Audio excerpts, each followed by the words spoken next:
ऐ मेरे सहाबा, उस इंसान का खाना हराम कमाई का, उसका पानी हराम कमाई का, उसका कपड़ा हराम कमाई का, उसकी परवरिश हराम कमाई से हुई है। फ़अन्ना युस्तजाबु लिज़ालिक, ऐसे इंसान की दुआ कैसे कबूल होगी?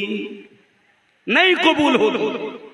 हराम खोर की दुआ, सूद खोर की दुआ, ब्याज खोर की दुआ, जुआरी की दुआ अल्लाह कबूल नहीं करेगा। इन्नल्लाह तय्यबुन ला यक़बलु इल्ला तय्यबा, अल्लाह पाक है और पाक चीज को ही कबूल करता है। आज हालात मेरे भाइयों, आपके इस गांव में आया, एक भाई ने कहा मौलवी साहब जरा इस पर भी आप रोशनी डालिएगा। हमारे गांव में बहुत सारे नौजवान लड़के यूट्यूब चैनल बनाते हैं, कॉमेडी चैनल। अभी तो आपने शेख वसीम मदनी की बात सुनी, उलमा की एक बहुत बड़ी जमात बल्कि अक्सरियत का यही कहना है कि यूट्यूब के चैनल की कमाई मुनासिब नहीं है, दुरुस्त नहीं है, क्योंकि ये कमाई आपके ऐड की कमाई होती है और ऐड जायज नाजायज, हलाल हराम, सही गलत दोनों आते हैं। लेकिन ये जो यूट्यूबर्स हैं, इनके चैनल्स के ऊपर तकरीरें आ रही हैं, बयानात आ रहे हैं, मगर मुझे जो बात बयान की बताने वाले हैं, और ये बात रियल है कि बहुत सारे नौजवान लड़के कॉमेडी चैनल बनाते हैं और उसमें बिला वजह की बातों पर लोगों को हंसाते हैं। कभी लड़का लड़की बन के लोगों को हंसा रहा है, कभी गंदी गंदी हरकतें करके लोगों को हंसा रहा है, कभी बेहुदा और गंदी बातें मुंह से निकाल के लोगों को हंसा रहा है। और ये काम कौन कर रहा है? मुसलमान कर रहा है। और बड़े फख्र से कहता है साहब मेरे कॉमेडी को तो इतने लोग पसंद करते हैं, 5 मिलियन मेरे सब्सक्राइबर हैं, 10 मिलियन मेरे सब्सक्राइबर हैं। ये बहुत बहुत बड़ी मुसीबत है मेरे में। इस दौर में इंसान की काबिलियत, इंसान के टैलेंट और इंसान की सलाहियत का अंदाजा उसको मिलने वाले फॉलोअर्स, उसको शेयर करने वाले, उसको सब्सक्राइब करने वाले सब्सक्राइबर की तादाद से लगाया जाता है, जबकि पहले ऐसा नहीं था। हमारे कितने बड़े बड़े इमाम गुजरे, कितने बड़े बड़े उलमा गुजरे, सारी जिंदगी गुमनामी की जिंदगी गुजार दी। उनकी जिंदगी एक कमरे से शुरू हुई, एक कमरे में खत्म हो गई। ना उनको कोई लाइक करने वाला, ना उनको कोई सब्सक्राइब करने वाला, ना उनके बहुत ज्यादा स्टूडेंट हैं। उनकी जिंदगी गुमनामी में गुजरी है, मगर दीन के खादिम थे, अल्लाह के दीन के खादिम थे, कुरान सुन्नत के खादिम थे। मेरे प्यारे साथियों, दुनिया में इंसान का नाम कमा लेना, दुनिया में इंसान का पॉपुलर हो जाना, इस बात की गारंटी नहीं है कि अल्लाह के आगे उसको इज्जत मिल जाएगी। अल्लाह के प्यारे नबी फरमाते हैं कम मिन मदफूइन बिल अबवाब, बहुत सारे ऐसे लोग होते हैं इतने खराब हालत में होते हैं, उनका कपड़ा इतना बोसीदा होता है, उनकी जाहिरी हालत इतनी खराब होती है, अगर किसी के दरवाजे पे चले जाएं लोग धक्के दे के भगा देंगे, लोग धक्के दे के भगा देंगे। अगर वो किसी की सिफारिश करें, कोई सिफारिश कबूल नहीं करेगा। अगर किसी के दरवाजे पर इजाजत तलब करें, कोई अंदर आने की इजाजत नहीं देगा। मगर अल्लाह की नजर में उन कमजोर लोगों का मकाम भी इतना होता है, लौ अक़सम अलल्लाहि लअबर्रा, अगर अल्लाह के नाम की कसम खा के कोई बात कह दे, अल्लाह उनकी बात को जरूर पूरी करे। ये कॉमेडी चैनल बनाकर, ये लड़कों का लड़की बनकर, ये साड़ी पहनकर, ये लिपस्टिक लगाकर ये वीडियोस डालना और उससे पैसे कमाना, ये हराम है मेरे भाई। और ये कमाई आपके घर में आएगी तो माफ करना, आपके सारे अमल को, आपकी दुआओं को बर्बाद कर देगी। लेकिन मसला क्या है? मसला यह है कि यहां दिल में माल की जो मोहब्बत है, पैसे की जो मोहब्बत है, वो इंसान को हलाल और हराम का फर्क करने से दूर कर देती है। इंसान जब माल कमाने पर तुल जाता है तो ये भूल जाता है कि मैं माल हलाल तरीके से कमा रहा हूं या हराम तरीके से कमा रहा हूं। अल्लाह ने कुरान में फरमाया ज़ुय्यिना लिन्नासि हुब्बुश शहवाति मिनन निसा वल्बनीन वल्क़नातीरिल मुक़न्तरति मिनज़्ज़हबि वल्फ़िद्दा वल्ख़ैलिल मुसव्वमा वल्अनआम वल्हर्थ ज़ालिका मताउल हयातिद दुनिया। ऐ मेरे बंदो, कुछ चीजों की मोहब्बत तुम्हारे दिल में डाल दी गई है। औरत की मोहब्बत, कोई मर्द है, कोई आदमी है, परफेक्ट आदमी है, उसके सीने में आदमी का दिल धड़क रहा है और वो कहे कि साहब मुझे औरतों में इंटरेस्ट नहीं है। झूठ बोल रहा है, झूठ बोल रहा है वो।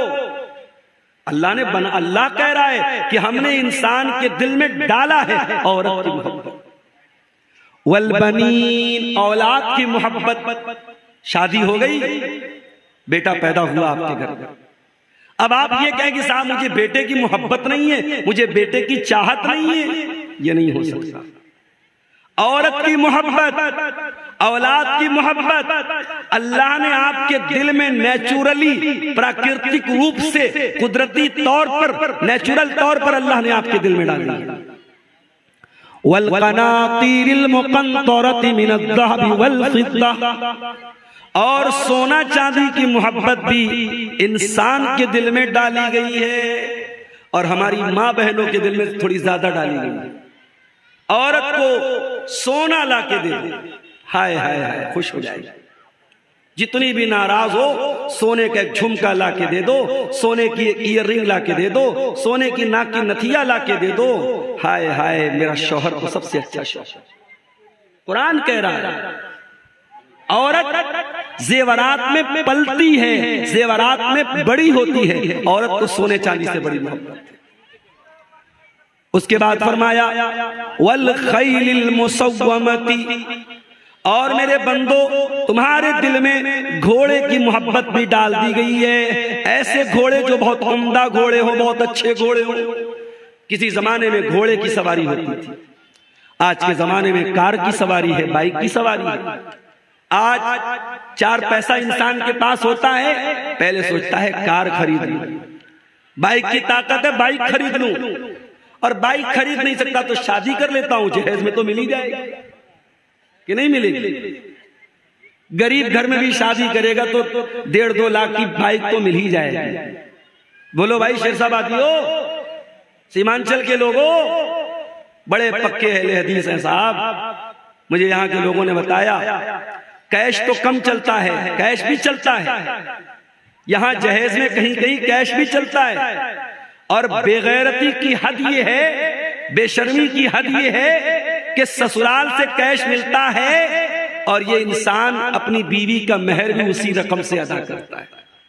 अरे बेगैरत, तुझे क्या जरूरत है शादी करने की? तू 4 चूड़ी पहन घर में बैठ। जब तेरे पास इतना दम नहीं है, जब तेरे पास इतनी ताकत नहीं है कि अपनी बीवी से निकाह करके उसको मेहर दे सके, तो तुझे कोई जरूरत नहीं शादी करने की। तो जिंदगी भर कुंवारा बैठ, चूड़ी पहन के बैठ जाता। ये बेगैरती है। ससुराल से पैसा लेके उसे मेहर दे रहे हो, शादी के मौके पर तेरे बदन की शेरवानी तेरे ससुराल के कपड़े की, दुल्हन का जोड़ा ससुराल के कपड़े का, तो तू किस लिए शौहर बना है? तू किस लिए निकाह कर रहा है? तू किस लिए इजाबो कबूल कर रहा है? तू बेगैरत है। तेरी शर्म और हया, तेरी गैरत को तेरे बाप ने जहेज के बदले गिरवी रखी।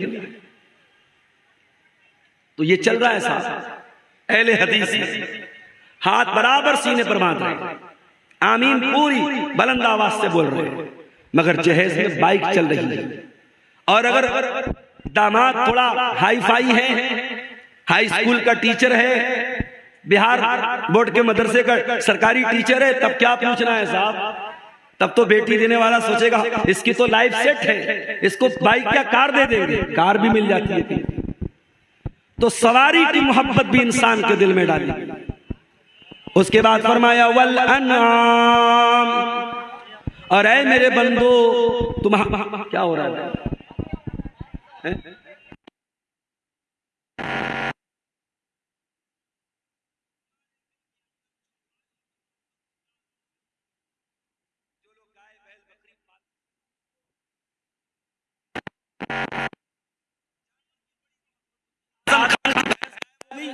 उत्तर प्रदेश के अंदर पुलिस पीछे लगेगी साहब, आजम खान की भैंस गायब है।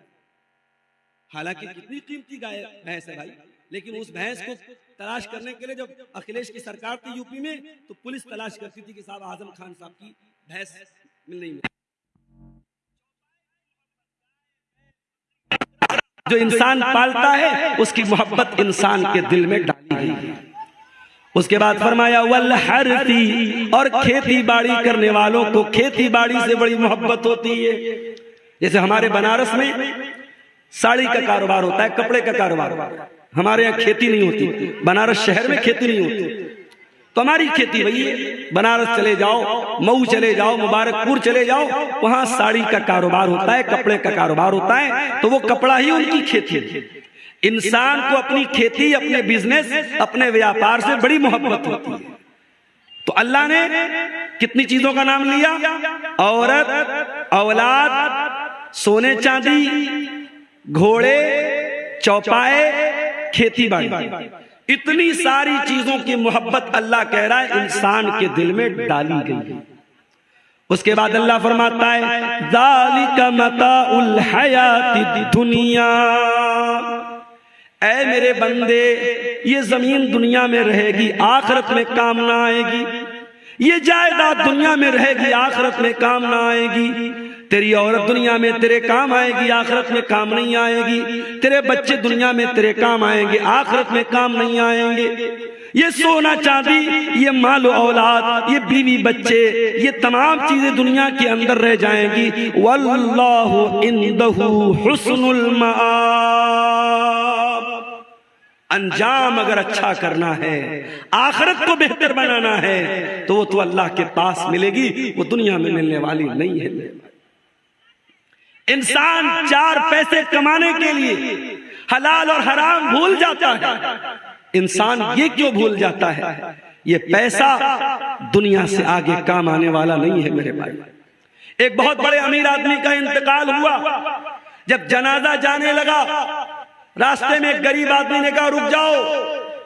उस अमीर बाप के लड़कों ने सोचा लग रहा हमारे बाप का बहुत बड़ा खास दोस्त है, बहुत बड़ा रिश्तेदार है या कोई करीबी है। बेटों ने कहा जनाजे को रोक दिया जाएगा। जनाजे को रोका गया, जनाजे को जमीन पर उतारा गया, चारपाई को खोला गया, मरने वाले का चेहरा खोला गया। वो गरीब इंसान उस अमीर इंसान के चेहरे को देख के कहता है साहब दुनिया से जा रहे हो, क्या लेके जा रहे हो? क्या मेरी वो जमीन लेके जा रहे हो जो हड़प के बैठे थे? क्या मेरा वो पैसा लेके जा रहे हो जो आपने लेकर के नाजायज कब्जा कर लिया था? क्या मेरा हक मार के वापस दुनिया से लेके जा रहे हो? क्या लेके जा रहे हो साहब? इतना कहना था, उस अमीर बाप के बेटे ज़ारो कतार रोने लगे। मेरे भाई ये दुनिया की हकीकत है, न माल साथ में जाएगा, न जमीन साथ में जाएगी, न जायदाद साथ में जाएगी। और इंसान इन्हीं चीजों के लिए आज क्या नहीं करता है मेरे भाई? पड़ोसी का हक मार रहा है, भाई का हक मार रहा है, भाई बहन का हक मार रहा है, एक दूसरे के हुकूक मारे जा रहे हैं। मेरे भाइयों अल्लाह से डरो, कयामत के दिन हुकूकुल इबाद का मामला बड़ा खतरनाक होगा। अल्लाह के प्यारे नबी फरमाते हैं लतुअद्दुन्नल हुकूक इला अहलिहा, ओ लोगों तुम दुनिया में लोगों का हक दे दो वरना कयामत के दिन तुमको देना पड़ेगा। हत्ता युकाद लिशातिल जलहाई मिनशातिल करना, यहां तक कि दुनिया में अगर सींग वाली बकरी ने बगैर सींग वाली बकरी को मारा है, उस पर जुल्म सितम किया है, तो सींग वाली बकरी को भी हिसाब देना पड़ेगा। इसी सीमांचल के इलाके में एक भाई ने मुझको बताया, वल्लाहु आलम वाकया सही भी हो सकता है, गलत भी हो सकता है, बताने वाले ने बताया एक आदमी को इलाज के लिए 25,000 रुपए की जरूरत थी। 25,000 रुपया कोई बहुत बड़ी रकम नहीं है। एक गांव में न जाने कितने लोग ऐसे होते हैं जो 25,000 बड़ी आसानी से 1-2 दिन में कमा लेते हैं। 25,000 की रकम की जरूरत पड़ी, डॉक्टर ने कह दिया पैसा देंगे तब ऑपरेशन होगा। वो बेचारा गरीब आदमी अपने गांव के कुछ पैसे वाले लोगों के पास गया, उनसे पैसे का मुतालबा किया। गांव के लोगों ने कहा नहीं हम तुम्हें पैसा नहीं दे सकते। पैसे वाले लोगों ने पैसा देने से इनकार कर दिया। उस गरीब इंसान ने अपने बाप का ऑपरेशन कराने के लिए 25,000 की रकम उसने सूद पर कर्जा उठाया।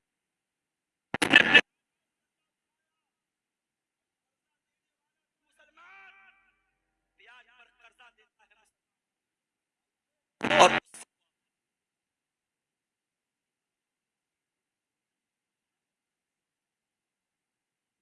कौम के अंदर सूद और ब्याज खाने के सिलसिले में लोग अल्लाह से न डरते हो, जिस कौम के लोग सूद और ब्याज को खाने को हलाल समझते हो, उस कौम का अंजाम यही होना है जो आज पूरे मुल्क में नहीं पूरी दुनिया में हम देखें। क्यों बरस रहे हैं, ये मार क्यों खा रहे हैं, ये बुलडोजर क्यों चल रहे हैं, ये जुल्म सितम क्यों हो रहे हैं? अल्लाह की धरती पर ला इलाहा इल्लल्लाह पढ़कर जितना हमने अल्लाह को नाराज किया है, मुहम्मदुर रसूलुल्लाह पढ़कर जितना हमने रसूल के हुक्म को तोड़ा है, शायद दुनिया में किसी और ने नहीं तोड़ा।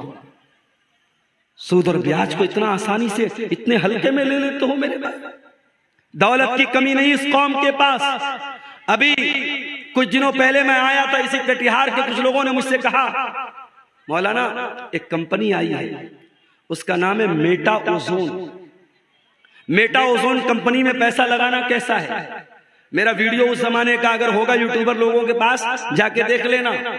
मैंने साफ कहा था, ये मेटा ओजोन कंपनी हो या ये कोई भी क्रिप्टो के नाम पे कंपनी हो, इतना पैसा लगा दो, हम हर महीना इतना देंगे।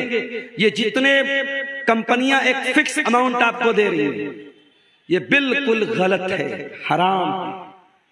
और अंजाम ये हुआ, ये सारी कंपनियां गरीबों का और मिडिल क्लास के लोगों का गाड़ी कमाई का पैसा लेके भाग जाती हैं। और कटिहार के एक साहब ने 2 करोड़ रुपए लगाए थे, 2 करोड़ की बड़ी रकम लगाई थी इसी मेटा ओजोन कंपनी में। मुसलमान आदमी था और वो कुछ महीनों के बाद कंपनी भाग गई, आज उसकी वैल्यू 0 के बराबर। क्यों ऐसी चीजों के पीछे पड़ते हो मेरे भाई? क्या हलाल कमाई कमाने के तरीके नहीं है? बहुत सारे तरीके। मुझे याद है जामिया सल्फिया बनारस में हमारे साथ एक साहब पढ़ते थे, हमारे क्लास फेलो तो नहीं थे, हमारे दौर के थे, मुआसिर थे। वो रहने वाले सूरत के थे, गुजरात के थे। कुछ दिनों के बाद मेरा एक सफर हुआ गुजरात का, उनसे मुलाकात हुई मौलाना साहब से। मैंने सोचा साहब मौलवी साहब हैं तो किसी मस्जिद में इमामत करते होंगे, किसी मदरसे में पढ़ाते होंगे। भाई मौलवी क्या करता है? मौलवी का 3 ही काम होता है, या तो मस्जिद में कहीं इमाम बन गया, या किसी मदरसे में टीचर बन गया, या फिर दावत और तबलीग का काम कर रहा है। मौलवियों की दुनिया बड़ी महदूद होती है। तो मैंने कहा कि भाई क्या करते हैं आप? उन्होंने कहा मौलाना साहब, शेख साहब, मेरे वालिद की समोसे की दुकान है, समोसे की दुकान है, और मैं समोसा रोजाना तैयार करता हूं, तेल में फ्राई करता हूं, उसको बेचता हूं। मुझे बड़ी हैरत हुई।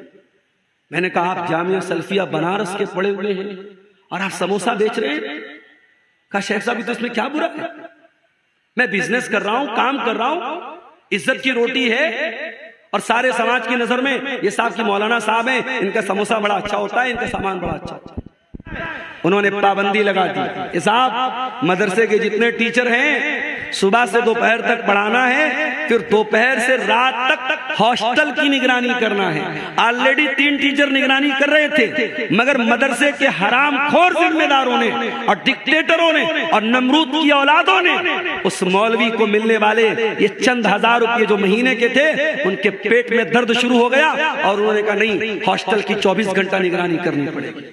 मैं मौलवियों से कहना चाहता हूं, इस कौम के आगे भिखारी बनना बंद करो। अपने इल्म, अपने वकार, अपने ओहदे, अपने मकाम का लिहाज रखो। इस कौम ने बहुत खून चूसा है तुम्हारा। और आज वो लोग जो आलिम नहीं हैं, जो गैर उलमा हैं, चाहे वो इंजीनियर अली मिर्जा हो, चाहे डॉक्टर इसरार अहमद हो, या कोई और हो, इन लोगों ने एक माइंडसेट क्या बनाया, एक सोच क्या बनाई कि मौलवियों की जरूरत क्या है? जनाजा खुद अपने बाप का पढ़ाओ, निकाह खुद अपने बेटे का पढ़ाओ, तुम्हें मौलवियों की कोई जरूरत नहीं है। तो ठीक है, तुम्हें अगर मौलवियों की जरूरत नहीं है तो रब्बे काबा की कसम मौलवी को तुम्हारी जरूरत नहीं है।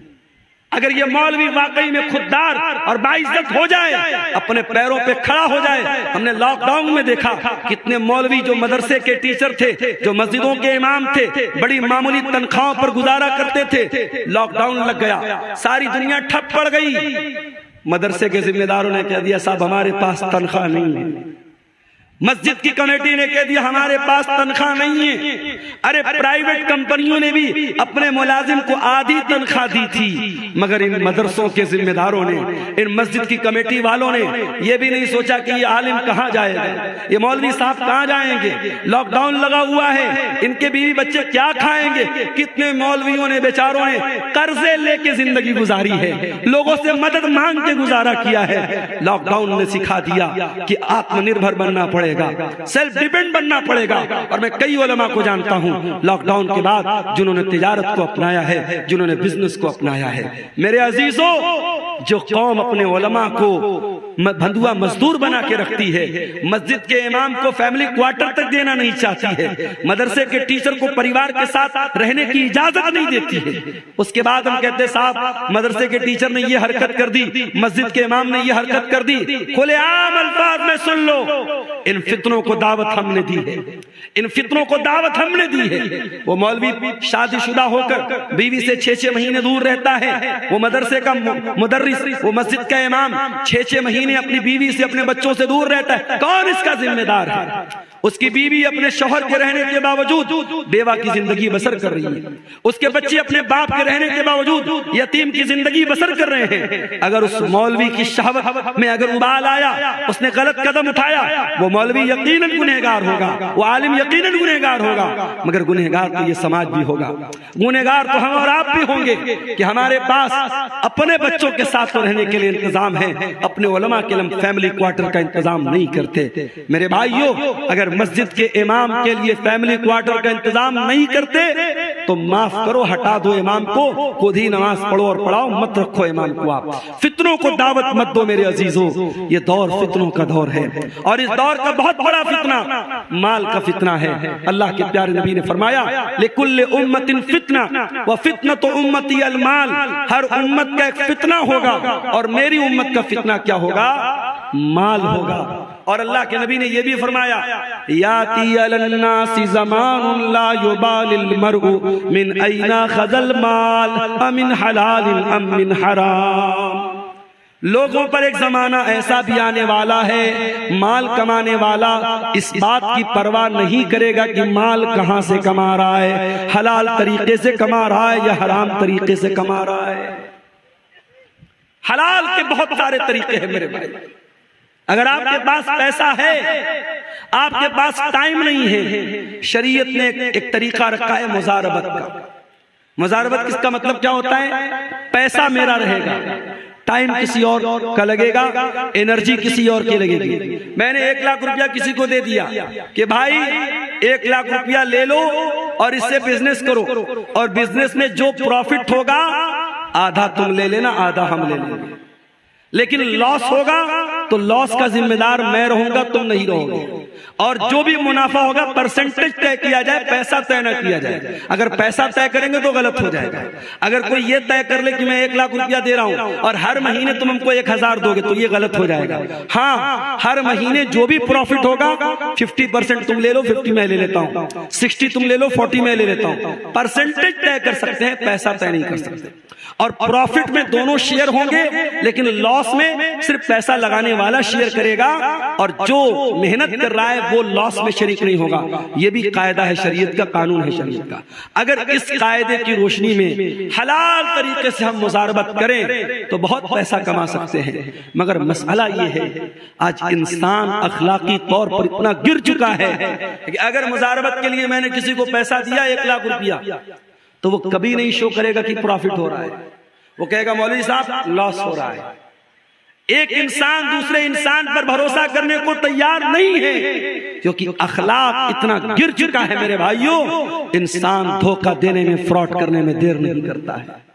मुसलमान ये भूल गया, उसके नबी का फरमान है, मन गशना फलैसा मिन्ना, जो धोखाधड़ी करे, जो फ्रॉड करे, जो अपने मुसलमान भाई के साथ गलत तरीके से व्यवहार करे, वो हम में से नहीं है। मुसलमान ये भूल गया। अल्लाह का कलाम कहता है, वैलुल लिल मुतफ्फिफीन अल्लज़ीना इज़ा क़तालू अलन नासी यस्तौफून व इज़ा कालूहुम औ वज़नूहुम युख़सिरून। बर्बादी है नाप तौल में कमी करने वालों के लिए। नाप तौल में कमी का मतलब सिर्फ यही नहीं होता कि तराजू में डंडी मार ली जाए, सामान कम तौल के दिया जाए। नाप तौल में कमी का एक मतलब यह भी है कि जब अपना फायदा नजर आए, अपना मफाद नजर आए, तो इंसान दोनों हाथों से फायदा वसूल ले, और जब सामने वाले को फायदा देने की बात आए तो इंसान रास्ता बदल दे, अपने लिए अलग मेयार और सामने वाले के लिए अलग मेयार। ये भी नाप तौल में कमी है मेरे भाइयों, और कुरान कहता है नाप तौल में कमी करने वालों के लिए बर्बादी है। और आगे बढ़िए, ये जो हराम कमाई होती है ना, ये हमारे बीवी बच्चों के ऊपर भी असर डालती है। अगर आपके घर में हराम कमाई आई है, यकीन कर लो मेरे भाई, आपकी बीवी से आपके रिश्ते पर भी असर पड़ेगा।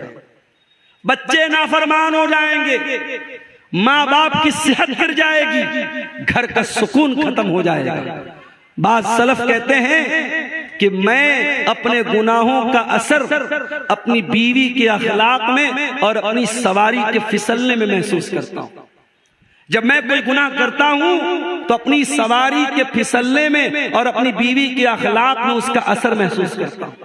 हराम कमाई घर में आएगी मेरे भाई, आपकी जात पर, आपके बच्चों पर, आपके परिवार पर उसका असर पड़ेगा। आपको तो ये लग रहा है कि लाख रुपए पर मैंने 10,000 रुपया ब्याज कमा लिया, मगर मेरे रब का कलाम क्या कहता है? यमहकुल्लाहु रिबा व युर्बिस सदकात। अल्लाह सूद और ब्याज को मिटाता है, अल्लाह सूद और ब्याज की बरकत को खत्म करता है, अल्लाह सदका खैरात को बढ़ाता है। तुम्हें यह लग रहा है मैंने मदरसे में 1,000 रुपया चंदा दे दिया, मेरा 1,000 कम हो गया, और तुम्हें यह लगता है कि मैंने 1,000 रुपया ब्याज के जरिए कमा लिया, मेरे अकाउंट में 1,000 रुपया बढ़ गए। तेरे कैलकुलेटर में बढ़ गया, अल्लाह के कैलकुलेटर में जो तू पैसा ब्याज से कमा रहा है वो बढ़ा नहीं है, वो घट रहा है। और हम देखते हैं मेरे भाई, जिन घरों में हराम की कमाई आती है, पैसे की दौलत की रेल पेल होने के बावजूद उन घरों में सुकून नहीं होता। उन घरों की लड़कियां बेपर्दा होने लगती हैं, उन घरों के लड़के बेहया होने लगते हैं, उन घरों का चैन और सुकून बर्बाद हो जाता है। बनारस के साड़ी के कारोबार में हमने देखा, एक जमाना था जब हाथ से लोग करगे पर, मशीन नहीं थी उस जमाने में, हाथ की करगे होती थी और उस पर लोग साड़ी तैयार करते थे, और रात में मशीन नहीं चलती थी, रात में काम नहीं होता था, सुबह फजर के बाद लोग बैठते थे और शाम तक काम करते थे, और एक आदमी घर में कमाता था, पूरा घर आराम से खाता था। आज मशीन का दौर आ गया, आज रात भर मशीन भी चल रही है। बनारस चले जाओ, मऊ चले जाओ, भिवंडी चले जाओ, खटर खटर पटर पटर की आवाज रात भर मिलेगी आपको। मेहनत 24 घंटा हो रही है, बाप भी मेहनत कर रहा, बेटा भी मेहनत कर रहा, सारे भाई भी मेहनत कर रहे। बरकत खत्म हो गई मेरे भाई, बरकत खत्म हो गई। कमाने वाले हाथ बढ़ गए, मगर घर के अंदर कमाई में कोई बरकत नहीं। ऐसा क्यों है? क्योंकि अब हलाल और हराम की कोई तमीज नहीं है। अब पैसा आना चाहिए, हलाल तरीके से आए चाहे हराम तरीके से आए। मेरे भाइयों याद रखो, ये सूद और ब्याज का पैसा अगर आपके घर में आया है, एक बहुत शक्ल आम हो रही है सूद और ब्याज की, जिसको हमारे यहाँ ग्रुप लोन बोलते हैं।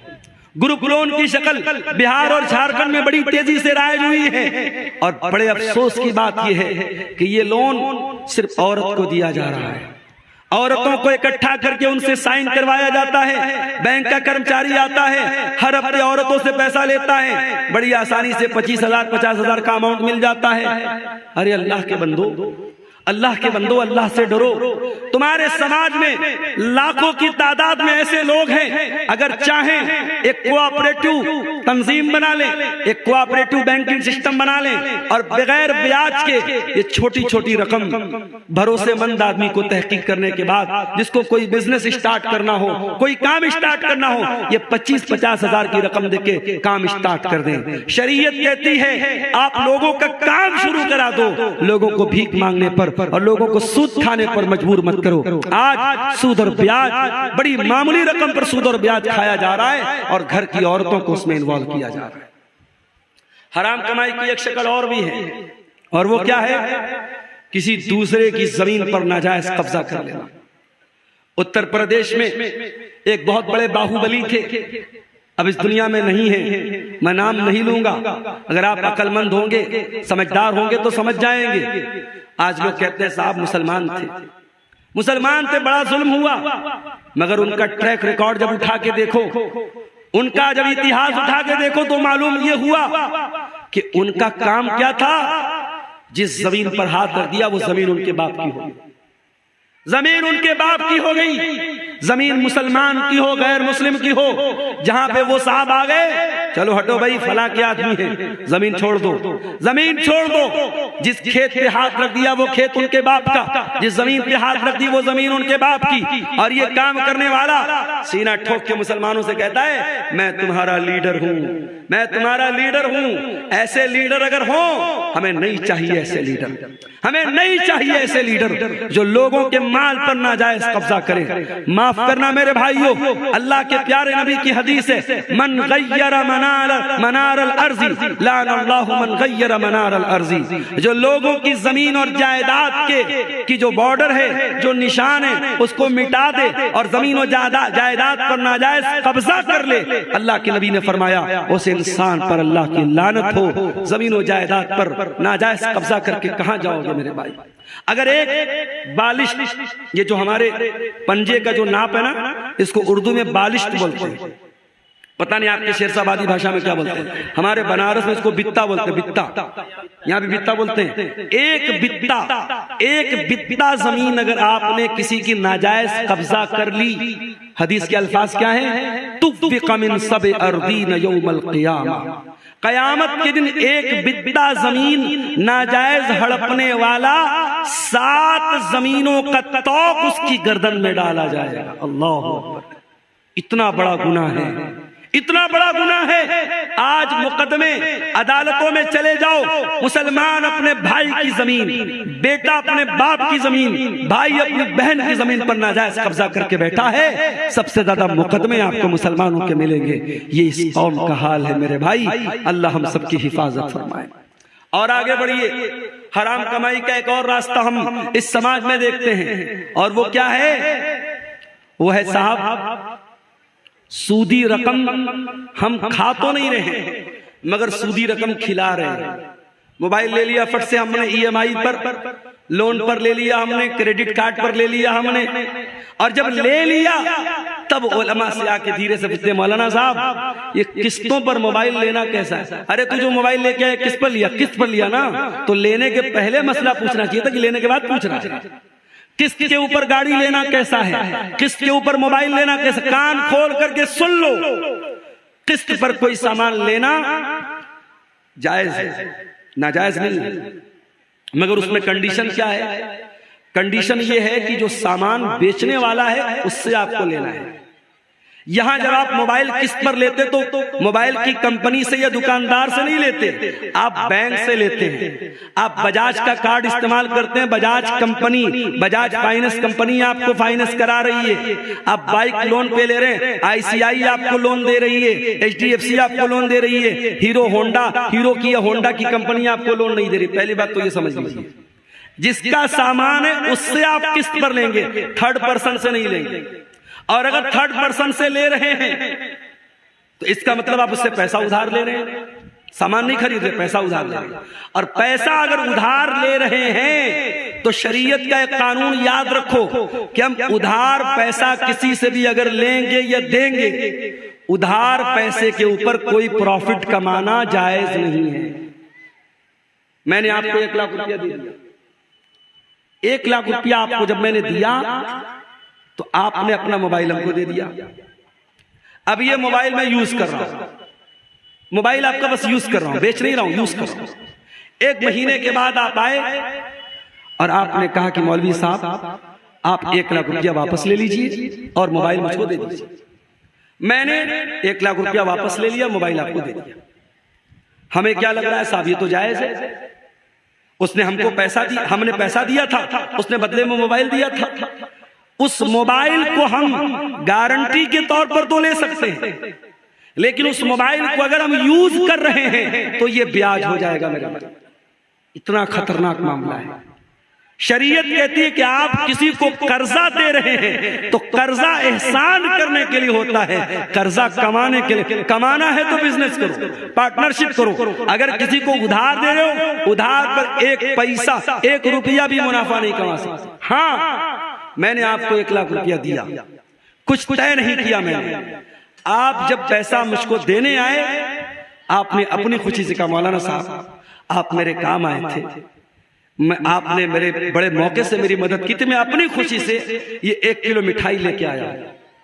1 किलो मिठाई लेके आया हूं, वो दिवाली वाली मिठाई नहीं होनी चाहिए, वो अलग से खरीदा हो। 1 किलो मिठाई लेके आए बगैर मांगे, तो ये ब्याज में नहीं शामिल होगी, बल्कि ये अल्लाह के रसूल का तरीका था कि जब आप किसी से कर्ज लेते थे तो वापसी के टाइम कुछ बढ़ा के दे देते थे। ये बढ़ा के देना ये इंसानियत का और हुस्न अखलाक का तकाजा है, ये ब्याज नहीं है। लेकिन उधार में कोई किस्म का प्रॉफिट पहले से तय कर लेना और वो प्रॉफिट देना या लेना ये हराम है। और आप जब फाइनेंस पर मोबाइल लेते हैं तो 2%, 3%, 4%, 12% कुछ ना कुछ आप उसमें ब्याज देते हैं, और कुछ नहीं देते तो कम से कम अगर EMI आपने टाइम से पेमेंट नहीं किया, महीने की 1 तारीख को EMI का टाइम आया, आपने पेमेंट नहीं किया, तो पहली बात तो मोबाइल बंद हो जाएगा। मोबाइल का सिस्टम है वो लॉक रहता है, मोबाइल फौरन बंद हो जाएगा। और उसके बाद 2 दिन बाद आप जब पेमेंट करेंगे, अगर हर महीने 2000 दे रहे हैं तो 100 रुपया बढ़ा के देना पड़ेगा। ये जो बढ़ा के आप दे रहे हैं ये क्या है? यही सूद है, यही ब्याज है। और एक मोबाइल के लिए आप ब्याज दे रहे हैं। अल्लाह के प्यारे नबी फरमाते हैं लानल्लाहु आकिल रिबा व मुकिलहु व कातिबहु व शाहिदैहि। आपने फरमाया सूद खाने वाला, सूद खिलाने वाला, सूद लिखने वाला, सूद की गवाही देने वाला, सब पर अल्लाह की लानत। और आपने फरमाया सब बराबर हैं, हम सवा, सब बराबर हैं।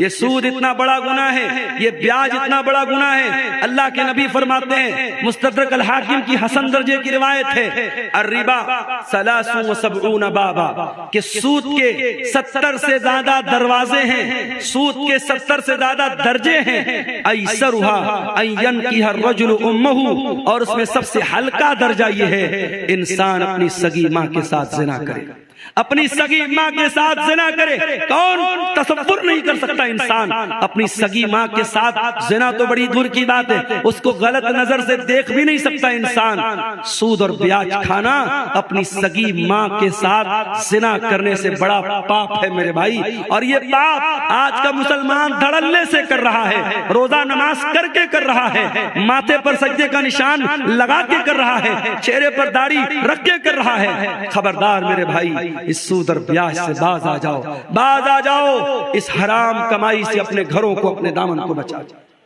और आगे बढ़िए मेरे भाइयों, सहाबे किराम को देखिए। हजरत अबू बकर सिद्दीक, उनका एक गुलाम था, वो एक मर्तबा खाने की कोई चीज लाता है, हजरत अबू बकर सिद्दीक को देता है। हजरत अबू बकर मुंह में डाल लेते हैं। वो कहता है अबू बकर क्या आपको मालूम है ये मिठाई जो मैंने आपको खिलाई है ये कैसी थी? मैं दौरे जाहिलियत में लोगों की किस्मत का हाल बताया करता था, और आज मुझे वही उसी दौर का एक आदमी मिल गया जिसका काम कभी मैंने किया था, और उसी दौर के तोहफे के तौर पर ये मिठाई उसने दी थी जो मैंने ला के आपको दे दी और आपने खा ली। हजरत अबू बकर को जैसे ही अंदाजा हुआ कि ये कमाई हराम की है, उन्होंने फौरन अपने मुंह में हाथ डाला और उस मिठाई को, उस मीठी चीज को अपने हलक के नीचे उतरने न दिया, उल्टी करके कह करके बाहर निकाल दिया। ये सहाबे किराम थे। और यही नहीं, हमारे प्यारे नबी सल्लल्लाहु अलैहि वसल्लम अपने घर वालों को भी हलाल और हराम की बड़ी सख्ती से तालीम देते थे। आपके नवासे हजरत हसन रजी अल्लाह ताला अन्हु 5 साल के बच्चे हैं और मस्जिद के अंदर खेल रहे थे। खेलते खेलते मस्जिद के अंदर सदका की खजूरें आके रखी हैं, सदका की खजूर आके रखी है। हजरत हसन ने खजूर उठाई और खजूर उठा के मुंह में डाल ली। 5 साल के बच्चे को क्या पता कि खजूर कैसी है? उसको खजूर नजर आई, उसने उठाई, मुंह में डाल ली। नबी की नजर पड़ गई, नबी की नजर पड़ गई।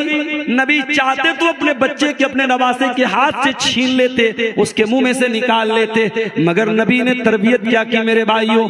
अल्लाह के प्यारे नबी ने अपने 5 साल के नवासे से फरमाया, बेटा थूक दे, बेटा मुंह से निकाल दे। अमा शऊरता अन्ना लाना कुल सदका, ऐ मेरे बच्चे क्या तू नहीं जानता कि हम सदका नहीं खाते?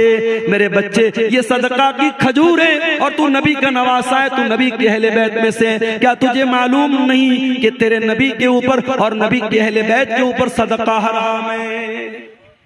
सदका हराम है। नबी के अहले बैत पर सदका हराम है। ये तालीम दी है जनाब मोहम्मद रसूलुल्लाह सल्लल्लाहु अलैहि वसल्लम ने अपने 5 साल के नवासे। ये एहतियात थी मेरे भाई। बनारस में मुझे बहुत अच्छी तरीके से याद है, एक जमाना था, ये जो कपड़ा होता ना, कपड़ा, कुछ कपड़े ऐसे बनते थे बनारस में जिस पर मोर बना रहता था। मोर बना है या चिड़िया बनी है या बंदर बना है या कोई भी तस्वीर बनी।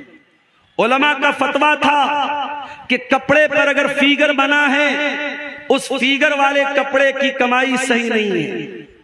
और बनारस में साड़ी का कारोबार करने वालों को बड़ा बड़ा ऑफर मिलता था, बड़ी बड़ी रकम मिलती थी कि अगर तुम तस्वीर वाला कपड़ा तैयार करोगे हम तुम्हें पैसा ज्यादा देंगे, तुम्हारी साड़ी महंगी बिकेगी। मगर एहतियात होती थी, लोग नहीं तैयार करते थे। और अगर किसी के बारे में पता चल जाता था कि वो इंसान अपने साड़ी के ऊपर, अपने कपड़े के ऊपर इमेज बना करके बेच रहा है, लोग उसके घर दावत नहीं खाते थे, लोग उसके घर खाना नहीं खाते थे। ये एहतियात बनारस में मैंने अपनी आंखों से देखी। मगर आज क्या हो रहा है? आज वो एहतियात खत्म हो गई मेरे भाई। आज एहतियात का दौर खत्म। आज बनारस में हजारों लोग साड़ी पर तस्वीर वाली साड़ी बनवा रहे हैं, बेच रहे हैं, कारोबार कर रहे हैं और कोई फर्क नहीं पड़ रहा है। पैसा कमा रहे हैं, दबा के पैसा कमा रहे हैं। याद रखो मेरे भाइयों, पैसा तो यहीं रह जाएगा, जमीन तो यहीं रह जाएगी, जायदाद तो यहीं रह जाएगी, और हम मर करके अल्लाह के पास जाएंगे और अल्लाह पूछेगा, मेरे बंदे तेरे सामने हलाल के बहुत सारे रास्ते थे, तूने हराम क्यों अपनाया, तूने गलत क्यों अपनाया? इसलिए कि कयामत के दिन 5 सवालों का जवाब दिए बगैर अब्दुल गफ्फार को भी फुर्सत नहीं है, शेख वसीम मदनी को भी फुर्सत नहीं है, हमारे उलमा को भी फुर्सत नहीं है, आपको भी मोहलत नहीं है। 5 सवालों का जवाब तो सबको देना है। क्या सवाल होगा? ला तज़ूलु क़दमा इब्ने आदम मिन इंद रब्बिही यौमल क़ियामह। कयामत के दिन इंसान अपनी जगह से हिल नहीं पाएगा जब तक 5 सवालों का जवाब नहीं दे देगा। नंबर 1, अन उम्रिही फीमा अफ़ना, तूने अपनी जिंदगी को कहाँ गुजारा था। नंबर 2, व अन शबाबिही फीमा अबला, तूने अपनी जवानी को कहाँ गुजारा था। तीसरा सवाल, व अन मालिही मिन ऐन इक्तसबहू, तूने माल कहाँ से कमाया था। चौथा सवाल, व फीमा अनफ़क़हू, तूने माल कहाँ पर खर्च किया था। और 5वां सवाल, व माज़ा अमिला फीमा अलिमा, तूने जो इल्म हासिल किया था उस इल्म के ऊपर तूने अमल कितना किया था। ये 5 सवाल का जवाब सबको देना है। कहाँ से पैसा कमाया, हलाल तरीके से कमाया कि हराम तरीके से कमाया।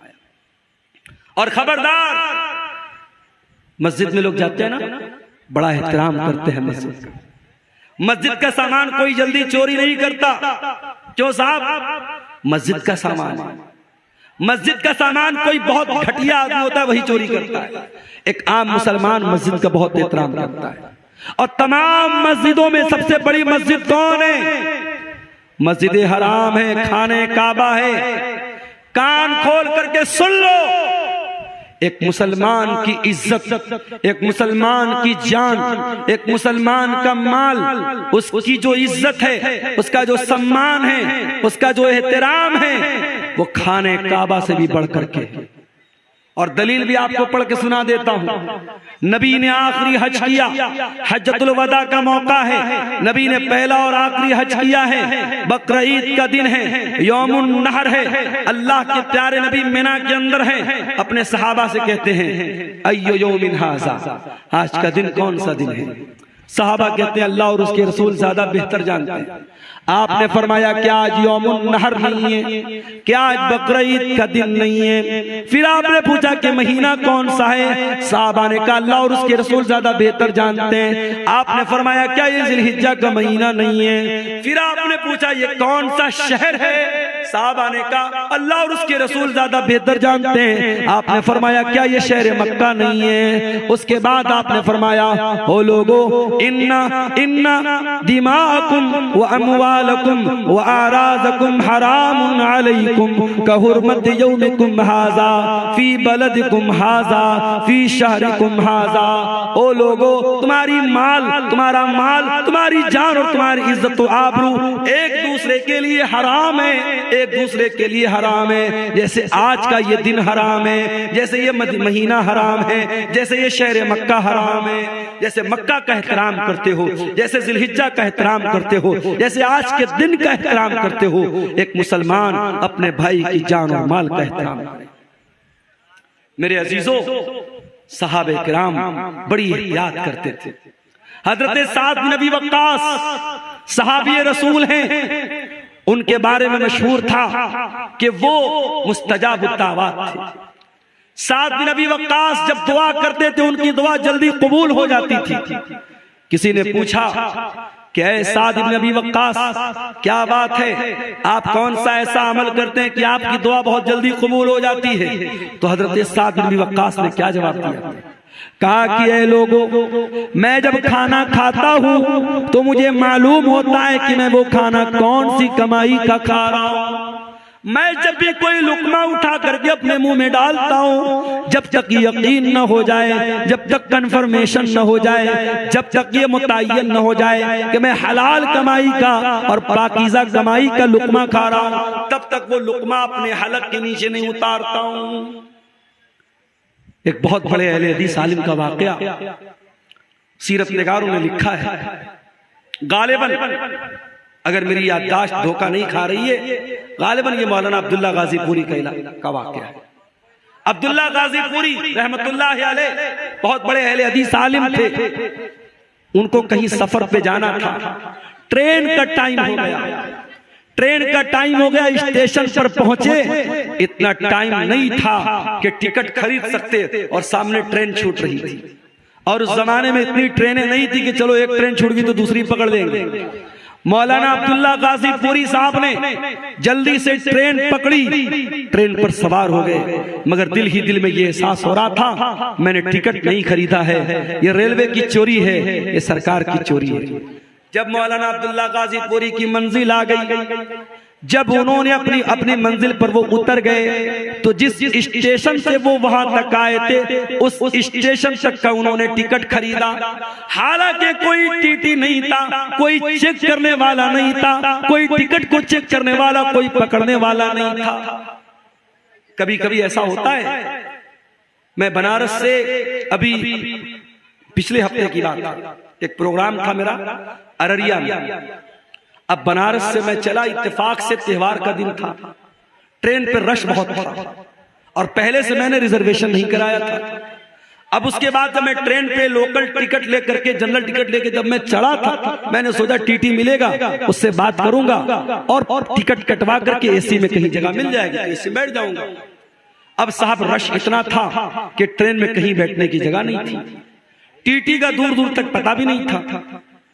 अब आपको मैं बताऊं कि बनारस से पटना तक तकरीबन 5 घंटे मैंने एसी जो बोगी होती है उसका जो बाथरूम होता है, बाथरूम के पास खड़े होकर के बैग मेरे पीठ पर लदा हुआ था, बैग लादे हुए 5 घंटे खड़े होकर के मैंने वो सफर किया।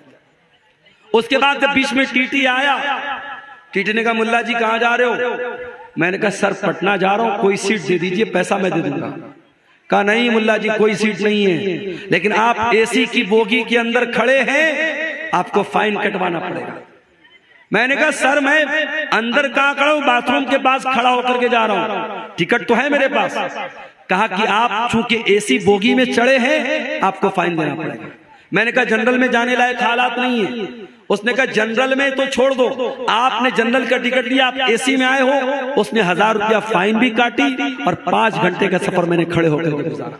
आज हालात ये है, जब रश का टाइम होता है टिकट जल्दी नहीं मिलता है। मौलाना अब्दुल्ला गाजीपुरी उस दौर में वो टिकट बगैर खरीदे वापस जा सकते थे, मगर उनकी एहतियात देखो मेरे भाई, उनका तकवा देखो। वो जिस स्टेशन से आए थे उस स्टेशन तक का उन्होंने टिकट खरीदा और वही टिकट खरीद करके उसको फाड़ दिया। उनके साथियों ने पूछा मौलाना ये क्या किया आपने? कहा मेरे भाइयों, मैं रेलवे की ट्रेन का मैंने सफर किया था और मैं जल्दीबाजी में टिकट नहीं खरीद पाया था। मैंने जानबूझ करके उस स्टेशन का टिकट खरीद करके फाड़ दिया ताकि उतनी रकम सरकार के खजाने में चली जाए। ये हमारे उलमा थे, ये हमारे उलमा थे जो सरकार और हुकूमत और गवर्नमेंट की चोरी को भी चोरी समझते थे। और आज मुसलमान अपने मुसलमान भाई का सामान चोरी करने में भी दरेग नहीं करता है। मेरे अजीजों, ये एहतियात अपने अंदर पैदा करो। सलफ कहा करते थे अतिब मतअमका तकुन मुस्तजाब दावत, अपनी कमाई को हलाल कर लो, तुम्हारी दुआएं कबूल होने लगेगी। इमाम अबू हनीफा रहमतुल्लाह अलैह बहुत बड़े इमाम गुजरे हैं, अल्लाह की रहमतें नाजिल हो उनके ऊपर। इमाम अबू हनीफा रहमतुल्लाह अलैह ने एक आदमी को कर्जा दिया, कर्जा दे दिया उसको, उसने समय पर टाइम पर कर्जा नहीं लौटाया। इमाम अबू हनीफा रहमतुल्लाह अलैह उस आदमी के दरवाजे पर गए। गर्मी का मौसम था, धूप निकली हुई थी और इमाम अबू हनीफा दरवाजे के पास खड़े हैं। दरवाजा खुलता है और उस इंसान के मकान के अंदर एक बहुत बड़ा पेड़ है, एक बहुत बड़ा दरख्त है। वो इंसान रिक्वेस्ट करता है इमाम साहब आप ठीक है पैसा लेने आए हैं, कर्जा लेने आए हैं, लेकिन इमाम साहब गर्मी का मौसम है, धूप बहुत तेज निकली है, आप मेरे दरवाजे के अंदर चले आए और इस पेड़ की छाया में आप आ जाएं, इस पेड़ की छांव में आ जाएं। आपको गर्मी लग रही है, धूप लग रही है, आप इतने बड़े आलिम हैं, हमसे देखा नहीं जाता है, आपको शोभा नहीं देता है। इमाम अबू हनीफा कहते हैं ऐ मेरे भाई, तूने अगर मेहमान के तौर पर बुलाया होता, मैं तेरे घर में भी आया होता, तेरे पेड़ के नीचे खड़ा भी होता और एक गिलास पानी भी मैंने पिया होता, मगर मैं मेहमान बन के नहीं आया हूँ, मैं अपना कर्जा लेने के लिए आया हूँ। और मुझे इस बात का डर है अगर मैं तेरे मकान के अंदर दाखिल हो गया और तेरे पेड़ की छांव में मैं आ गया तो ये भी एक तरीके का प्रॉफिट हो जाएगा, ये भी एक तरीके का मुनाफा हो जाएगा। और मैंने चूंकि तुमको कर्जा दिया है और कर्जे पर अगर मैंने ये प्रॉफिट हासिल कर लिया, ये मुनाफा मैंने हासिल कर लिया, तो मुझे इस बात का डर है कि कहीं ये भी सूद और ब्याज में शामिल न हो जाए। अल्लाह, कितना प्यारा हमारा दीन है मेरे भाई, कितना प्यारा हमारा दीन है। कितनी एहतियात करते थे हमारे असलाफ कि किसी को पैसा उधार दिया है तो उसके मकान के पेड़ की छांव में भी जाना उन्होंने गवारा नहीं किया। इमाम अहमद इब्न हंबल के पास एक औरत आती है, गौर से सुनना ये वाकया। इमाम अहमद इब्न हंबल के पास एक औरत आती है। ऐ इमाम अहमद इब्न हंबल, एक मसला पूछ रहे हैं, आपके पास आई, क्या मसला है? ऐ इमाम अहले सुन्नत, ऐ इमाम अहमद इब्न हंबल, मसला ये है कि मैं कपड़ा तैयार करती हूँ, कपड़ा बुनती हूँ और मैं दिन में भी काम करती हूँ, रात में भी काम करती हूँ। दिन में सूरज की रोशनी में काम करती हूँ, रात को मैं चिराग जला करके चिराग की रोशनी में काम करती हूँ। ऐ इमाम अहमद इब्न हंबल, जब कपड़ा तैयार हो जाता है तो कपड़े की क्वालिटी में कुछ कपड़ा जो सूरज की रोशनी में तैयार होता है उसकी क्वालिटी थोड़ी अलग होती है, और जो कपड़ा चिराग की रोशनी में तैयार होता है उसकी क्वालिटी में थोड़ा फर्क होता है। ऐ इमाम अहमद इब्न हंबल, मैं मसला पूछने आई हूँ, जब मैं ये कपड़ा मार्केट पे बेचने जाऊंगी, जब मैं इस कपड़े को बाजार में बेचने जाऊंगी तो क्या मुझे ये क्लियर करना पड़ेगा, क्या मुझको ये बताना पड़ेगा कि इस कपड़े का कौन सा हिस्सा मैंने सूरज की रोशनी में तैयार किया है और कौन सा कपड़ा मैंने रात के चिराग की रोशनी में तैयार किया है?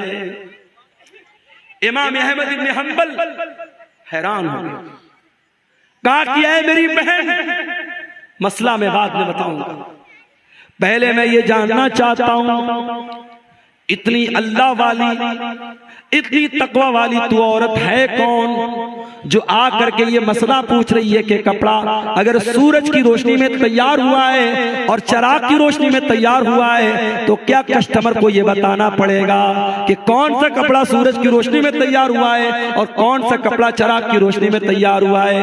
ऐ मेरी बहन, मैं जानना चाहता हूँ तेरा घराना कौन सा है, तेरा खानदान कौन सा है, तो कौन से खानदान से ताल्लुक रखती है? उस औरत ने कहा, ऐ इमाम अहमद इब्न हंबल, मैं इमाम बिश्र अल हाफी की बहन हूं। उस दौर के एक बहुत बड़े इमाम थे, इमाम बिश्र अल हाफी, मैं उनकी बहन हूं। हजरत इमाम अहमद इब्न हंबल ने कहा, वल्लाह मैंने बहुत तारीफ सुनी थी बिश्र अल हाफी की, आज देख लिया कि उनके घराने के अंदर कितनी दीनदारी है, कितना तकवा है, कितना अल्लाह का डर है, कितनी एहतियात है कि आज उनकी बहन आकर के मुझसे मसला पूछ रही है। मेरे प्यारे साथियों, एहतियात इसको कहते हैं, हलाल और हराम की चिंता इसको कहते हैं। आज तो हमारा मिजाज ये बन चुका है, बस पैसा आना चाहिए चाहे जैसे आ जाए, और यही वजह है आज रिश्तों की बरकत मेरे प्यारे साथियों खत्म हो चुकी है। आज जब लड़की देखने के लिए जब लड़के की मां जाती है तो क्या देखती है? लड़की की पर्सनालिटी कैसी है, लड़की कितनी खूबसूरत है, लड़की का घर और मकान कैसा है, लड़की कितना चहेज से आएगी। काश हमने लड़की के घर वालों का तकवा देखा होता, लड़के की दीनदारी देखी होती और मुत्तकी और परहेजगार लड़की को बहू बना के घर में लाते तो शायद आज हालात वो न होते जो आज अपनी आंखों से हम और आप देख रहे हैं। हजरत उमर फारूक का वो वाक़या याद कीजिए। हजरत उमर फारूक अपने दौर में गश्त पर निकले, एक मकान के पास से गुजरते एक लड़की की आवाज आ रही है। लड़की की माँ अपनी लड़की से कह रही है, बेटी दूध में उठ करके पानी मिला दे, सुबह हम दूध का कारोबार करने जाएंगे, दूध बेचने जाएंगे, रात बहुत हो चुकी है, तू जल्दी से दूध में पानी मिला दे। लड़की कहती है, अरे अम्मी जान, क्या आपको पता नहीं है अमीरुल मोमिनीन का ऑर्डर आया है, हजरत उमर का हुक्म आया है, दूध में पानी मिलाना जुर्म है, दूध में पानी मिलाना अपराध है, हमें मार्केट में शुद्ध दूध बेचना है, हमें प्योर दूध बेचना है, हमें खालिस दूध बेचना है, हमें दूध में कोई मिलावट नहीं करनी है। माँ ने कहा, बेटी यहाँ कौन सा उमर हमको देख रहा है, या कौन सा उमर देख रहा है? रात का सन्नाटा है, रात का टाइम है, अंधेरा है। ऐ मेरी बच्ची, तू जाके दूध में पानी मिला दे, उमर को पता भी नहीं होगा कि हम क्या कर रहे हैं। बेटी ने कहा, मेरी प्यारी अम्मी जान, ठीक है, हजरत उमर फारूक हमको नहीं देख पा रहे हैं, उनको पता भी न चलेगा। फ़इन्न रब्ब उमर यराना, अगर उमर हमको नहीं देख रहे हैं, ऐ अम्मी जान, उमर का रब तो हमको देख रहा है। ऐ मेरी प्यारी माँ, अमीरुल मोमिनीन नहीं देख पा रहे हैं, लेकिन रब्बुल आलमीन तो देख रहा है, अल्लाह तो देख रहा है। अल्लाह को क्या जवाब देंगे? मेरी प्यारी माँ, तू इस सवाल का जवाब दे दे, मैं दूध में पानी मिलाना बंद, मैं दूध में पानी मिलाने के लिए तैयार हो जाऊंगा। जब बेटी ने ये जवाब दिया, माँ खामोश, माँ खामोश हो गई। मेरे भाइयों, तरबियत करो तो ऐसी करो कि आपके बच्चे जहां आपसे गलती हो, आपके बच्चे आपकी का सुधार कर दें, आपकी इस्लाह कर दें। बेटी ने जब ये जुमला कहा है, माँ खामोश हो गई। हजरत उमर फारूक ने मकान का नंबर नोट कर लिया, मकान की निशानी नोट कर ली। घर आए, सुबह को सारे बच्चों को इकट्ठा किया, कहा है मेरे प्यारे बच्चों, कल जब मैं रात में गश्त पर निकला था, मैं एक लड़की के मकान के पास से गुजरा था, मैंने लड़की की और उसकी माँ की बातचीत को सुना है। मेरे बच्चों, मैं नहीं जानता वो लड़की कितनी खूबसूरत है, मैं नहीं जानता वो लड़की कौन से खानदान से उसका ताल्लुक है, मैं नहीं जानता उसका हसब व नसब कैसा है, इतना जानता हूँ वो लड़की बहुत अल्लाह वाली है और मैं उस लड़की को अपने घर की बहू बनाना चाहता हूँ। अब तुम बताओ, तुम में से कौन उससे निकाह करेगा? अल्लाह, लड़की की शक्ल भी नहीं देखा है, लड़की का खानदान भी नहीं देखा है, लड़की का दीन देखा है, और हजरत उमर बहू बनाने को तैयार हैं। और बेटे भी ऐसे हैं, एक बेटा आगे बढ़ता है, उसका नाम आसिम था, आसिम बिन उमर। उसने कहा अब्बा जान मैं शादी कर लूंगा उस लड़की के साथ, आप मेरा निकाह करा दीजिए। हजरत उमर ने उस लड़की को बहू बनाया, और दुनिया की तारीख ने, दुनिया की नजरों ने देखा, उसी लड़की की नस्ल से आगे चल करके एक इंसान पैदा होता है जिसको दुनिया उमर बिन अब्दुल अजीज के नाम से जानती है, जिसको दुनिया उमर सानी के नाम से जानती है। मेरे प्यारे साथियों, जब माएं मुत्तकी होंगी, जब माएं दीनदार होंगी, जब बाप दीनदार होंगे, तो फिर उनसे पैदा होने वाली औलाद के बारे में आप उम्मीद कर सकते हैं कि वो भी दीनदार होगी। जब माँ और बाप के अंदर हलाल और हराम का फर्क नहीं होगा, जब माँ को इस बात की चिंता नहीं है कि घर में जो पैसा आ रहा है वो हलाल का आ रहा है या हराम का आ रहा है, जब बाप पैसा कमाने के पीछे अंधा बन चुका है और हर तरीके का अल्लम गल्लम, सूद, ब्याज, रिश्वत, हराम का पैसा घर में आ रहा है, और उस पैसे से जब अपने बच्चों की परवरिश करेंगे तो अल्लाह के नबी क्या फरमाते हैं कि जिस जिस्म की परवरिश हराम कमाई से होगी, फन्नारु औला बिही, वो जिस्म जहन्नम की आग पे कयामत के दिन जहन्नम की आग में डाला जाएगा। मेरे अजीजों, अपने बच्चों को हराम कमाई से बचाओ, अपने बच्चों को हलाल कमाई खिलाओ, अपने बच्चों के बदन में हलाल कमाई का खून दौड़ाओ। हमारे नबी ने सारी जिंदगी हलाल और पाकीज़ा चीजों को खाने की तालीम दी है।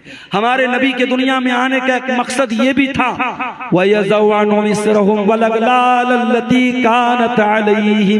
मेरा नबी हलाल चीजों को तुम्हारे लिए, पाकीज़ा चीजों को तुम्हारे लिए हलाल करने आए थे। मेरे नबी नापाक चीजों को तुम्हारे लिए हराम करने आए थे, और मेरे नबी तुम्हारे कंधे के ऊपर, तुम्हारे ऊपर जो जंजीरें थी, जो बेड़ियां थी, उन बेड़ियों से तुमको आजाद करने के लिए दुनिया में आए थे।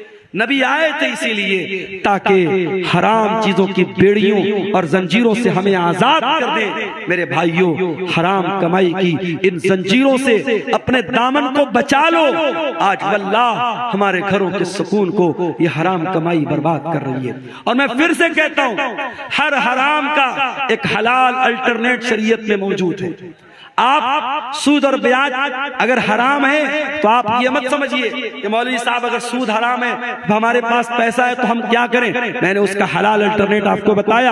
आप मुजारबत कीजिए, आप पार्टनरशिप पर कारोबार कीजिए, हलाल तरीके से बिजनेस कीजिए। अगर आप सूद पर कर्जा का लेन देन नहीं करते हैं, बगैर सूद के आप कर्जे का लेन देन कीजिए। आज बहुत सारे शहरों में इस्लामी बैतुल माल कायम है और बहुत सारे लोग मिल करके उसमें ताउन करते हैं, और छोटे छोटे अमाउंट जो गरीब लोग होते हैं, जो मिडिल क्लास के लोग होते हैं, जिनको छोटा मोटा काम करने के लिए पैसे की जरूरत पड़ती है, उनको सूद और ब्याज से बचाने का ये काम आप कर सकते हैं। और याद रखो मेरे भाइयों, ये बड़े बड़े जलसे कराने से बड़ा काम है। सीमांचल के इस इलाके में जिस तेजी से सूद और ब्याज का पंजा, सूद और ब्याज अपना पंजा गाड़ रहा है, इस माहौल में हमें और आपको ये काम करने की जरूरत है। और मैं जानता हूं सीमांचल के, मैं उन इलाकों में भी गया हूं। अररिया के इलाके में मैं गया, पटना से बाई कार में गया था, 7 घंटे मुझको लगे थे। इतना खराब रास्ता था, टेढ़ा मेढ़ा पुल था। पुल जब खत्म हुआ, जब गांव आया तो गांव जाने के लिए एक बड़ा मामूली सा पुल बना हुआ था जिस पर सिर्फ पैदल या बाइक से जा सकते थे। 4 व्हीलर को इस पार हम लोगों ने रोका, बड़ी मुश्किल से सफर तय करके वहां हम पहुंचे थे। बड़े पिछड़े हुए इलाके भी हैं, कुछ सरकारों की भी मेहरबानी है, रास्तों का बड़ा मामला खराब है। मगर इसी सीमांचल के इलाके में शादी ब्याह पर लाखों करोड़ों खर्च करने वाले लोग भी मौजूद हैं। और अभी जैसा कि मैंने बताया कि एक हराम कंपनी में 2 करोड़ की रकम एक मुसलमान ने लगाई थी। अगर हम हराम चीजों में 2-2 करोड़ रुपया लगा सकते हैं तो मेरे भाई एक ऐसी चीज, एक तंजीम आप बना लें, एक बैतुल माल आप बना लें, और समाज के ज्यादा नहीं 100 लोग मिल करके अगर 1000-1000 रुपया भी इकट्ठा करके उसमें इन्वेस्ट करें, 1 लाख रुपया उन्होंने उसमें डाल दिया, 100 लोगों ने मिलकर के हजार डाला, 1 लाख रुपया आ गया। अब इस 1 लाख का आपको क्या इस्तेमाल करना है? कोई भी गरीब आदमी जिसको 10,000 5,000 रुपए की जरूरत है, आप पहले वेरीफाई कर लें, तहकीक कर लें, उस इंसान के कुछ पेपर वगैरह ले लें ताकि वो बेईमानी ना कर सके, और बगैर ब्याज के उसको पैसा दें। ये काम आप अगर करें, वल्लाह बता रहा हूं, बहुत सारे घरों में ये जो ग्रुप लोन है, ये जो बंधन लोन है, और ये छोटे छोटे अमाउंट जो लोन पर लिए जा रहे हैं, और हमारे मुसलमानों के गरीब घरों को सूद और ब्याज की चक्की में पीसा जा रहा है। ये लानत मेरे भाइयों खत्म हो सकती है, बस कदम आगे बढ़ाने की देर है। मैं इसी कटिहार के इलाके में गांव के लोगों ने मुझे बताया कि वहां मस्जिद और ईदगाह बनाने की बात आई। गांव के लोगों ने बहुत छोटा अमाउंट, शायद 100 रुपया या कितना 10 रुपया शायद बता रहे थे कि एक परिवार में जितने लोग हैं हर आदमी की तरफ से 10 रुपया देना है। हर आदमी, एक परिवार में अगर 10 लोग हैं तो 100 रुपया देना है, परिवार में 7 लोग हैं 70 रुपया देना है। 10-10 रुपया इकट्ठा करके हर हफ्ता कई लाख रुपए उस गांव के लोगों ने इकट्ठा किया, कब्रिस्तान की जमीन खरीदी, ईदगाह की बाउंड्री की, और अभी और भी काम वो लोग करने जा रहे हैं। आपके करीब के किसी गांव के लोगों ने मुझे बताया। तो ये काम, इस तरीके के काम हम कर सकते हैं मेरे भाइयों। आपको कदम बढ़ाने की और हिम्मत करने की जरूरत है। मैं जानता हूं शेरशाहबादी कौम के अंदर अल्लाह ताला ने बहुत सलाहियत दी है। इस सलाहियत का सही इस्तेमाल कीजिए। अपने समाज में होने वाली बुराइयों से मेरे भाइयों अपने आप को बचाइए। एक साहब सवाल कर रहे हैं कि यूट्यूब की कमाई हराम है, तो कॉमेडियन यूट्यूब का पैसा मदरसे में दान करना कैसा है, और ड्रीम 11 का जीता हुआ पैसा मदरसा मस्जिद में दान करना कैसा है?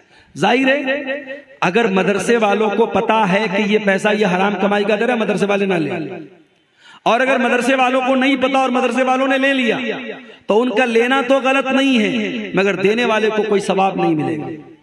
भाई कोई चोर अगर चोरी करे और चोरी का मकसद क्या बयान करे कि मैं अमीरों का पैसा चुरा करके गरीबों की मदद कर रहा हूं, तो भाई मदद करने का ये कोई तरीका नहीं है। तो जब इस तरीके के कॉमेडी वीडियो बना करके पैसा कमाना दुरुस्त नहीं है, तो फिर उसकी कमाई भी दुरुस्त नहीं है, और उस कमाई से आपका दान करना और सदका करना भी सही नहीं है। वल्लाहु आलम बिस्सवाब। तो मेरे अजीजों, ये हराम कमाई के बारे में चंद बातें मैंने आपके सामने रखी थी, और आप ये बात देखिए कि हमारी शरीयत में हराम कमाई और हलाल कमाई के ताल्लुक से इतनी एहतियात बताई गई है कि अल्लाह के प्यारे नबी सल्लल्लाहु अलैहि वसल्लम ने जहन्नम की वईद बयान की है उन लोगों के बारे में जो लोगों का माल नाजायज तरीके से खा लेते हैं।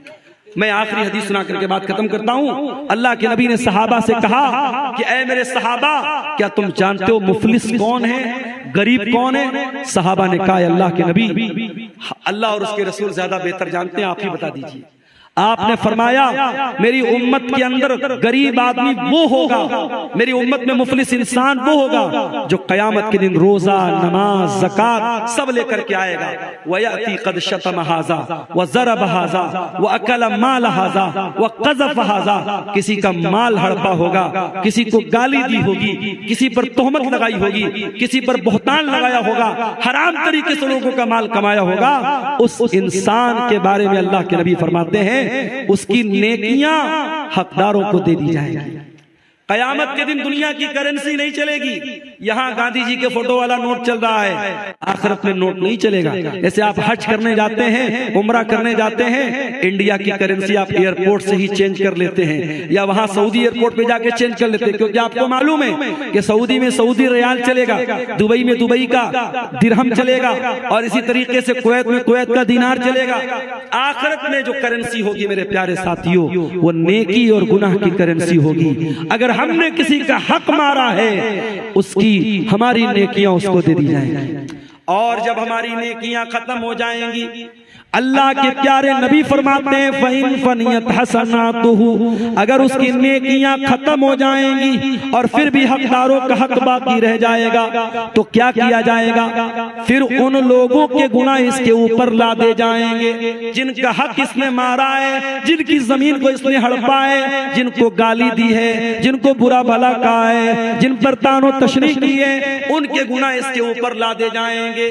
और वो इंसान जो दुनिया से नेकी का पहाड़ लेके आया था, अब गुनाहों के बोझ के नीचे दबा होगा, और सुम्मत तुरहा फिन्नार, फिर उसको जहन्नम के अंदर फेंक दिया जाएगा और डाल दिया जाएगा। इसलिए मेरे अजीजों, हराम कमाई से अपने दामन को बचा लो। मैं फिर से वही आयत पढ़ रहा हूँ जो खुतबे मसनूना के बाद मैंने पढ़ी थी, या अय्युहल्लज़ीना आमनू कुलू मिम्मा फिल अर्ज़ि हलालन तय्यबा। ऐ ईमान वालो, जमीन में जो हलाल चीजें हैं, जो पाक चीजें हैं, उनको खाओ और अल्लाह का शुक्र अदा करो। अगर तुम अल्लाह की इबादत करते हो, हलाल और हराम कमाई के ताल्लुक से ये चंद बातें आपके सामने रखी गई हैं। हम रब्बुल आलमीन से दुआ करते हैं, इलाही आलमीन तू हमें हर किस्म की हराम कमाई से बचने की तौफीक अता फरमा। रब्बुल आलमीन सूद और ब्याज की लानत से पूरे सीमांचल के इलाके को तू पाक कर दे। ऐ अल्लाह, हमारे वो भाई जिनको अल्लाह तूने दौलत से